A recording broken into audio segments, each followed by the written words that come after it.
Hello, everyone, and welcome to another episode of Step Up to the Mic. This is the place for aspiring and established speakers to take the stage, deliver their talks, and bring them directly to you. Today's featured speaker, she has 40 years of registered respiratory therapist experience. She is a certified grief educator, and she also is the author of Navigating Grief and Divorce While Keeping the Family Bonds Strong. Please welcome to the stage Liz Rites. Hi, everyone. Thank you, Rory, for having me. My name is Lisa, and I'm happy to be here today. As a dedicated respiratory therapist, I have spent years working closely with patients to help them breathe easier and live fuller lives. Additionally, I am a certified grief educator and an author. I am passionate about guiding others through their own experiences of loss. Today, I'll be sharing part of my journey with you, along with some valuable tips on navigating and challenging landscape of grief. I do want to talk about my journey in the healthcare field first, which has been going on for over 40 years. This experience really has been all about compassion and trying to understand what people need. My career began as a registered respiratory therapist over 40 years ago. I've had the privilege of working in a variety of settings that have shaped my approach to patient care, from the intense energy of emergency rooms to the focused environment of ICUs, and even in nursing homes where I provided long-term care. Each experience deepened my commitment to my profession. I've also ventured into home care, witnessing the challenges and triumphs that patients and their families face in an intimate setting. I've encountered numerous families navigating the reality of life-threatening conditions and ultimately the inevitability of death. Supporting them during such profound emotional times has taught me the importance of empathy and the fragility of life. These interactions have reinforced my belief in compassionate care, not just for the patients themselves, but also for their families during their toughest times. This really has had an impact on me as I'm moving my career into being a certified grief educator and being able to take my compassion and move that forward into the next part of my life. So recently, I have embarked on this new chapter. This role allows me to work closely with individuals who have experienced various forms of grief. What some people don't realize is grief comes in all shapes and all kinds of sizes. It often feels overwhelming, isolating, and it's vital to have support when you're going through it. In this role, my mission is to offer support and understanding to those who are grieving, as well as to friends and family of those who are facing loss. I aim to help them navigate the complex journeys that come with sorrow and helping them so that they're not alone during this difficult time. And loss can present itself in many ways. It could be the passing of a family member, the end of a significant relationship, unexpected loss of a job, could also be from a long-held dream, moving away. There's many different ways that we grieve. And each of these experiences brings a unique set of emotions, leading to sorrow, confusion, isolation. It can feel like navigating through a fog, where the usual parts of joy and stability become a little shaky. Everyone's grief is a personal journey that doesn't hold to a specific timeline or formula. We often encounter 5 common stages of grief, which most people are familiar with: denial, anger, bargaining, depression, and acceptance. I often say that the stages of grief are like a ladder. A lot of times we start to move through anger, bargaining, depression, but we fall back and we go back down the rungs of the ladder, and maybe we go back into anger or we go back into denial. And that's why we say there is no timeline and there is no linear way of going through grief, because really the steps and the stages are going to be different for every single person as they cope. But understanding the stages helps individuals make sense of their feelings, navigate their grief journey, and understand that all their feelings are valid. Additionally, many of us lack the education on how to engage effectively with those who are grieving. The gap sometimes leads to interactions that feel awkward or clumsy. I do believe as we were growing up in society, we're never taught really how to ask the right questions when people are grieving. And a lot of people come to me and say they're uncomfortable and they just don't know the right thing to say. And sometimes that causes barriers. It makes it hard for both the people who are grieving and those that are trying to comfort them, have a really hard time expressing themselves. When supporting a friend who's grieving, I always tell people to try to practice good listening, be present. It makes a big difference. Most people that are grieving just want someone to hear them. They don't want you to tell them everything's going to be okay. They don't want to tell you you're going to get over it. Again, because there is no specific timeline, people in grief, they really just want you to hear them and allow them to show their feelings to you. One of the things I do share with my clients, if they're working with someone who might be grieving, instead of just calling that person and saying, "How are you feeling today?" or "What are you doing today?" And maybe that person just doesn't want to burden you and they'll say they're fine. I always recommend maybe just stop by for lunch or coffee. Bring lunch, bring a cup of coffee, and just sit there and just say, "How are you feeling today?" Let them open up and share with you, and just be there again to listen and support them because that's really what somebody in grief needs. In today's society, I think a lot of people are facing grief and loss. There's so many things out there, and there's just everybody's facing some type of loss.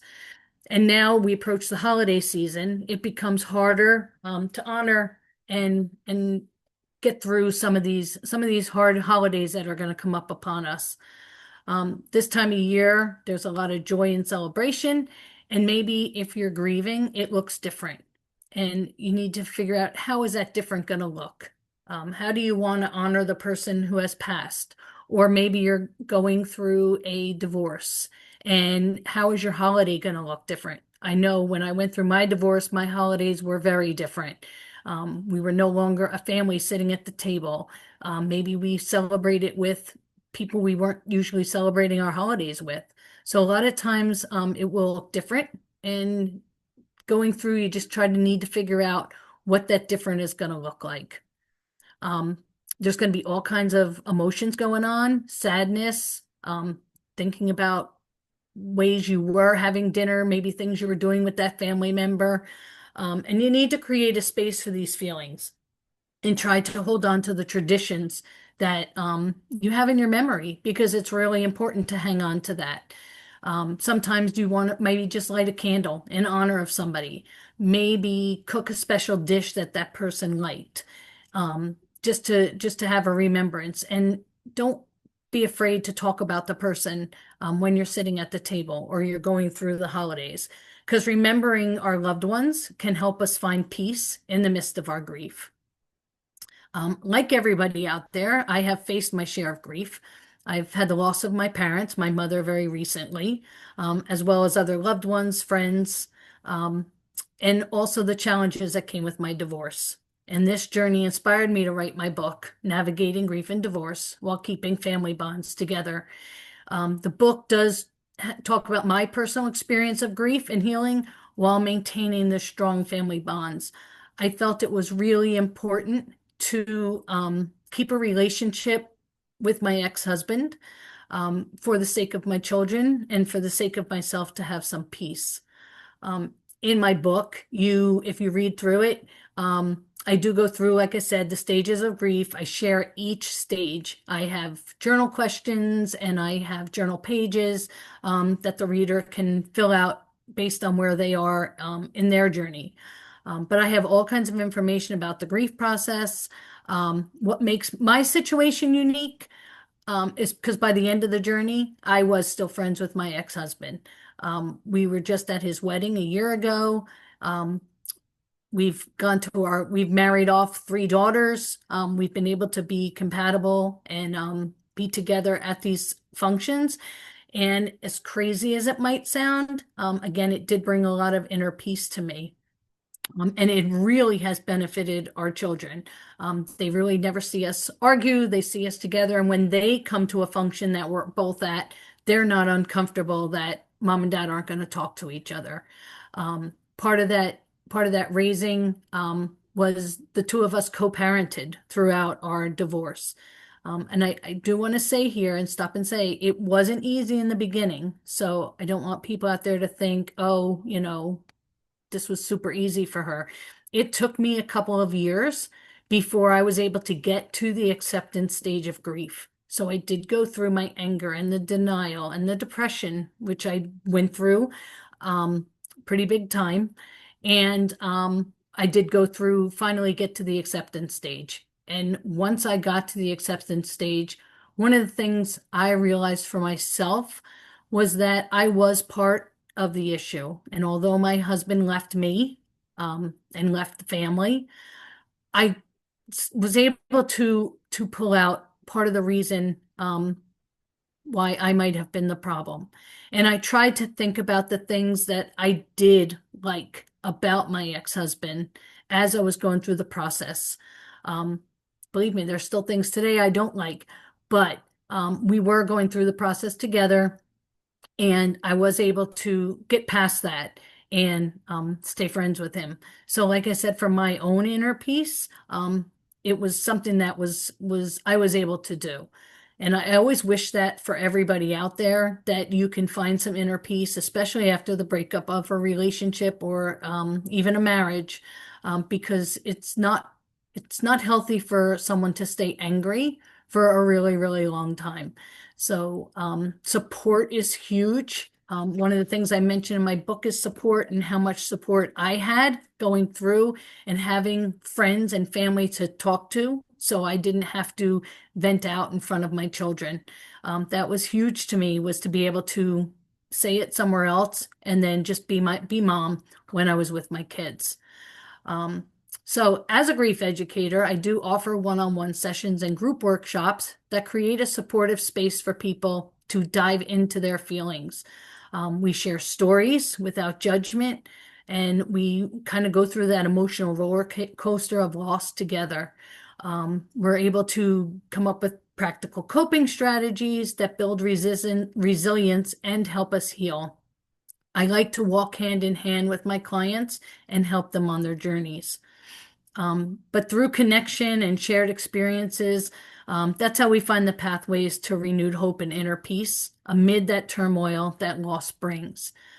Together, we work through pain, we make resilience, and we honor our experiences and our loved ones while moving forward. It is important to continue to move forward when you're in grief. A lot of people will talk about getting stuck. Again, this is where that support system is really important, and it will help you to move forward and feel a little bit better. I am truly inspired that I'm able now to make this positive impact in the lives of those who need support during their most challenging times, especially. I love to empower my clients to embrace both grief and joy simultaneously. So I wish you all good luck through the holidays. And if I can help you at all, I'm here and I'd be happy to have you reach out to me. Thank you.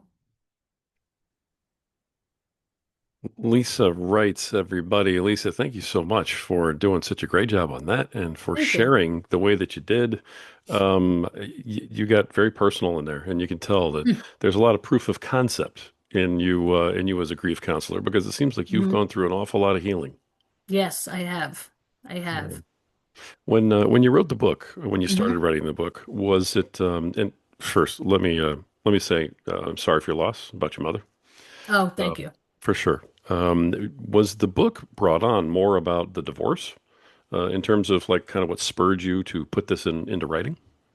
Probably wasn't about the divorce. It really was about the grief process Yeah, because, being honest with you, when I was going through my certification programs and becoming a grief educator, I actually didn't realize all the different ways grief applies. yeah, I really thought grief was death and sure. that was it.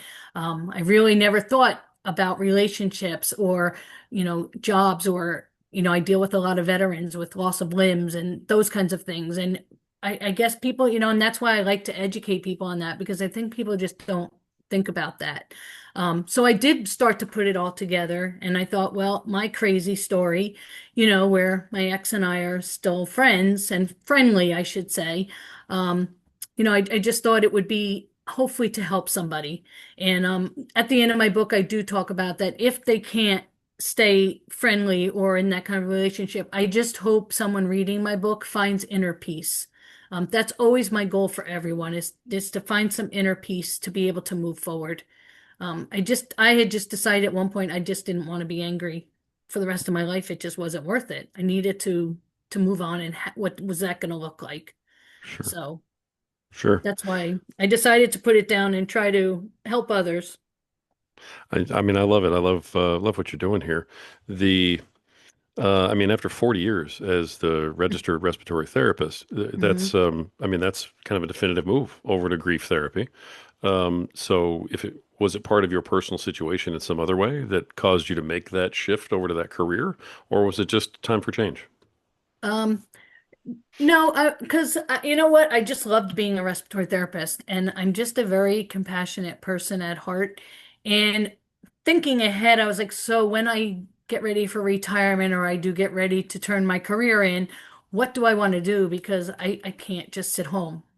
I want to help others. So that's how I found the Grief Educator, and I thought this is going to be perfect for me because I'm coming out of a field where I've had to deal with families and I've had to deal with death constantly, be it suicides, be it, you know, illnesses, cancers, for whatever it was, we pretty much see it all as a therapist. And I just felt I want to help these families now on this side of it, Mm. now that they're past that part, what happens to the families? So I figured this is going to be perfect, a perfect segue into doing this new thing. Sure. All right. Well, I love that. The when you talk about the different types of grief, do you Hmm. find that most people are still a little bit behind in terms of their understanding of it, and they think that, grief really is only to do with death or passing of a loved one, and they don't really understand the other areas in which you can grieve? I do. I do believe most people only believe it comes, from death. And I think people don't realize that when they're in grief, it just in society today, sometimes the news and things that are happening around us, people are grieving things that are happening on the news. You're hearing about murders or the children being killed in schools or suicides or, all this stuff just in normal everyday life that people are grieving and hurting for. So I feel that everybody out there is grieving something, and if they realize it or they don't realize it. And I think people don't understand the stages. I think one of the other things I like to educate on, and I say this a lot, because my mom just passed recently, I was at my full-time job and my boss gave me my 3 days for bereavement. But my mom was going to a veteran cemetery where my dad is, and they couldn't bury her until 2 days later because they were crowded. So my boss made me take a personal day instead of kind of giving me that extra day, and okay, fine, I did, and I get it. But, I just think people don't understand, and Right. they don't get it. And you get your 3 days, right? And then you have to come back to work and you have to function fully. And I think what businesses and people don't understand that is grief starts after everybody goes home. Mm. You know, Yeah. everybody's pushing you through that process if it's a death, and everybody goes home. And now you're left. And well, I got to go back to work, and everybody tells me I have to be normal, and I'm not allowed to, I don't want to talk about the person who passed all the time because it makes everybody sad, or that's it's okay to do that, and people have to realize that it's okay to not be okay, Sure. and Sure. I, and I just think people don't understand that part. For sure. It seems like another huge misunderstanding comes with that time frame that you're talking Hmm. about, where people are like, hey, it was, weeks ago or months ago or even years ago, You get should be over over it it. already. Right. And is it true that there really and truly is no time frame on grief and getting over it and so on?